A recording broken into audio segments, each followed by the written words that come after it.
We started the class by talking about classical astronomy. We moved on to slowly expanding our point of view on the universe, starting with the solar system, proceeding to stars and then star clusters and galaxies last week. And it seems only fitting to end our journey by talking about the whole shebang, seeing what it is that we can say about the universe as a whole. And the principle that guides us in being able to say anything at all about the universe is the cosmological principle, the assertion that the universe is homogeneous and isotropic. Homogeneous, recall, means that there are no preferred locations in the universe. Everywhere is the same as everywhere else. In particular, this implies there's no point that is the center of the universe, nor is there an edge to the universe. Those would be distinguished points, and there are none. Furthermore, the universe is isotropic. It's the same in all directions. It's the same in all directions no matter where you are looking from. And so the existence of a homogeneous isotropic universe, all of this symmetry, is what's going to allow us to say something useful about the universe. Now, clearly, the universe is neither homogeneous nor isotropic at small distances, so the best we can hope to imagine is that, in fact, at large distances, when you average out little perturbations like stars and galaxies and clusters and superclusters, at really large distances, there is no leftover structure, and we saw some evidence for that last week in the decrease of the correlation function in galaxy counts at distances of order 100 megaparsec or more. We will see a lot more evidence this week, and I want to say that we already saw another indirect piece of evidence, which is the Hubble flow that we discussed last week. So at the end of last week, we mentioned Hubble's result that galaxies are receding from us, and the average recessional velocity is proportional to the distance of galaxies, the constant of proportionality being the Hubble constant. And so here's a cartoon of what that could look like. Here's a one-dimensional universe. Of course, I've only drawn a piece of it. These arrows are meant to indicate that the universe goes on in all directions. This is the universe at, say, t equals 0. There are 3 galaxies here. These are the same 3 galaxies over here at some later time t.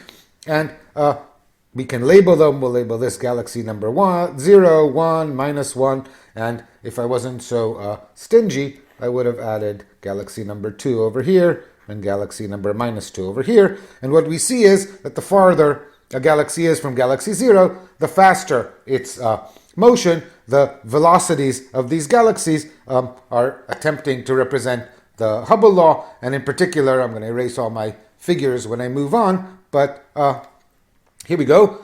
If I label these galaxies I, so I counts the name is the name of a galaxy, and the position of a galaxy at time t is its position at time 0 times 1 plus h0t. This, if you look at the speed that this, or the velocity that this position implies, then this is just a constant shift. This is xi of 0 plus xi of 0 times h0t, and that tells you that the velocity of the ith galaxy is just h0 times xi of 0. The farther a galaxy is, the faster it's moving. This is the Hubble expansion law, and this is all from the point of view of galaxy number 0. In particular, xi is the distance of the ith galaxy from galaxy number 0. Vi is the velocity as drawn in this graph relative to galaxy number 0. What if you try to represent the same thing, but from the point of view of galaxy number 2? Well, in that case, what goes on, of course, is that the velocity you measure, if you set j equal to 2 here, the relative velocity, this is all non-relativistic, of galaxy I is the difference in velocity between I and j. Plugging the values from the Hubble law in, I see that indeed this is the Hubble constant times the relative position of galaxy I relative to galaxy j. In other words, Hubble's law looks the same as observed from galaxy j as it did observed from galaxy 0. Now let me erase all my scribbling so we can see what we're doing and make a point. This is true for Hubble's law because it is a linear dependence of velocity on distance. Imagine, for example, that Hubble had discovered a quadratic dependence of velocity on distance. In other words, galaxies twice as far would be moving 4 times as fast rather than twice as fast. If this were true, then imagine that that's fine. Each of these galaxies is moving with a velocity proportional to the square of its distance. However, if you now observe the relative velocity of the ith galaxy relative to the j, so if you're now observing with from the point of view of galaxy j, then the relative velocity is the difference of their velocities, and that is not the same as the quadratic velocity law you would have obtained by simply imagining that this law, just as it applies viewed from galaxy 0 applies viewed from galaxy j. In other words, a quadratic velocity law would not be consistent with the homogeneous and isotropic universe, but the Hubble flow is. So the Hubble flow is another subtle hint about that we may consider the universe isotropic and homogeneous. We'll get many more of those, but for now we're just going to assert it. Now the Hubble flow tells us a few other things that I want to emphasize. One is at every location, at every event, at every location at any given time in the universe, the Hubble flow selects in fact a preferred rest frame. The reason is that this is the frame in which the Hubble flow looks isotropic. Of course, if I see an isotropic Hubble flow, and you are moving relative to me and at my same position at the same time, at the same event, you are moving with some large velocity relative to me, then in the direction of your motion, galaxies will appear to be receding at a smaller velocity than what I observe, whereas behind you, galaxies will be observed to be receding with larger velocities, all this completely non-relativistic, and it is not a violation of special relativity. This is not a preferred reference frame with respect to the laws of physics. It's a preferred reference frame with respect to the positions and the motions of the objects in the universe. And so the observation is that by and large, galaxies follow the Hubble flow. They have peculiar velocities. They move relative to the local Hubble flow. But on average, in any region of space, at a given time, the average peculiar velocities of the galaxies average to 0 if the region of space is large enough. By and large, galaxies follow the Hubble flow, and then relative to that, they have their peculiar velocities. And so at every point in space and time, at every event, there's a unique frame, unique reference frame, in which the Hubble flow looks isotropic. Now, we use the Hubble flow, or we discover the Hubble flow, by measuring the redshift. Again, everything here is non-relativistic. You remember that the redshift z is given by 1 plus z is lambda over lambda 0, and this is equal in turn to 1 plus v over c, and v over c in turn is 1 plus h0 d over c. So the redshift was given by h0 over c times d, so we have a linear redshift distance relationship. When is this valid? Well, this is valid because we used a non-relativistic version of the Doppler formula. We expect it to be valid for small non-relativistic velocities, and this corresponds to distances small compared to c times the inverse of the Hubble constant. In other words, there's this distance, a typical size, characteristic size of the universe that is and the Hubble law, we expect and we found, holds for distances small relative to this. What happens if you want to understand larger z's? Well, you could try to use the special relativistic Doppler law formula, replacing this by that square root. As we saw in the homework, that doesn't quite work. And in fact, in the context of a dynamical, expanding universe, corrections to this beyond small z are going to be sensitive, on the one hand, to relativistic corrections, because the velocities that you observe when z is not much less than 1 are going to be relativistic. On the other hand, the light will have been traveling a significant fraction at z not much smaller than 1 of the history of the universe, and so you will be sensitive not only to the state of the universe now, but to the entire history of the universe.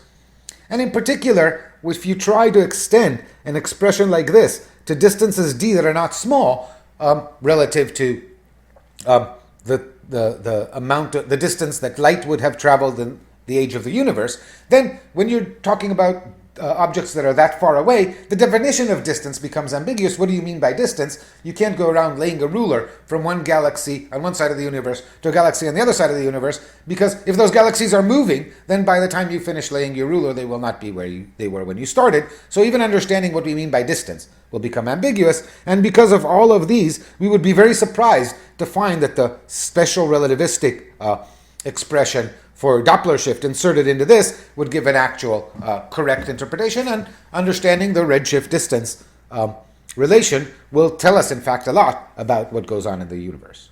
Now, naively, just extending from this the statement that distances between galaxies at time t are given in terms of their distances at time 0 times 1 plus h0t, then it's clear that going into the past things were closer, and you predict that when t is equal to the inverse Hubble constant, distances were all zero, so you predict a singularity or a Big Bang with a characteristic time of 13.8 billion years, given by the inverse of the Hubble constant. Now, this assumes some sort of constant ongoing expansion extrapolated into the past. We don't really expect that. Hubble certainly knew not to expect that. What are we describing? We're describing a bunch of massive objects, galaxies, flying away from each other. These objects interact principally gravitationally, and what we expect is gravitation is a long-range force.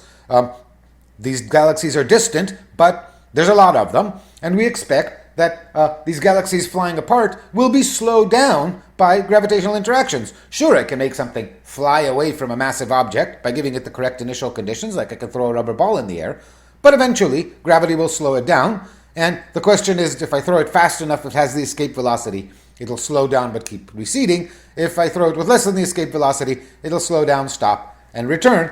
But Hubble certainly did not expect his law to extend to the entire history of the universe, because what one expects is that expansion is slowing down.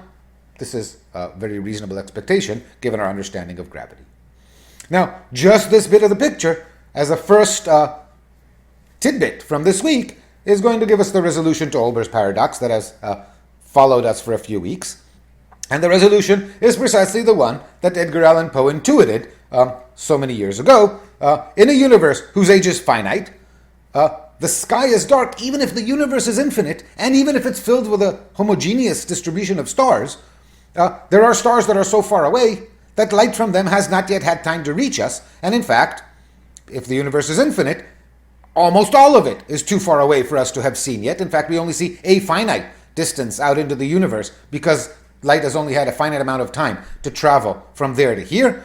This means that most of the infinite sum of equal terms that made the divergence that caused the paradox in Olbers, most of that infinite sum is not yet visible, and so at any given time you see out to a finite distance. Within a finite distance, the stars take up a small fraction of the sky, and the sky appears dark. Of course, we expect by now that it's not that you see all the stars up to a certain distance, and then beyond that it's dark. That kind of sudden transition is not what happens. Stars closer and closer to the maximal distance will be increasingly redshifted so that they will be dimmed, and eventually there'll be sort of an infinite dimming, and we will not see any stars past a particular distance. We'll talk about that. We haven't seen the entire universe yet. As we'll see by the end of this week, we never will, in fact. We've seen most of what we ever will see, and understanding the meaning of that statement will be part of the joys of studying cosmology this week. And so what is it that we're going to do? Well, we're going to start with the intellectual framework that allows us to discuss relativistic corrections to Hubble, which of course will lead us to a general relativistic point of view. We'll apply general relativity to a homogeneous isotropic universe. We will understand the kinds of cosmological models that we construct. We will understand the parameters of the model and how they are determined, and in the process understand this very famous pie chart over here on the right that tells you what it is that comprises the total energy density in the universe today. About 5% of that is in the form of atoms, baryons, protons, neutrons. 24% is that dark matter, of which we've had some indications, and about the nature of which we've made some reasonable discussions. And then 71.4% of the energy density of the universe is in the form of this even more mysterious dark energy, about which we have not spoken, but we will get to it, and about which, in fact, we know very little.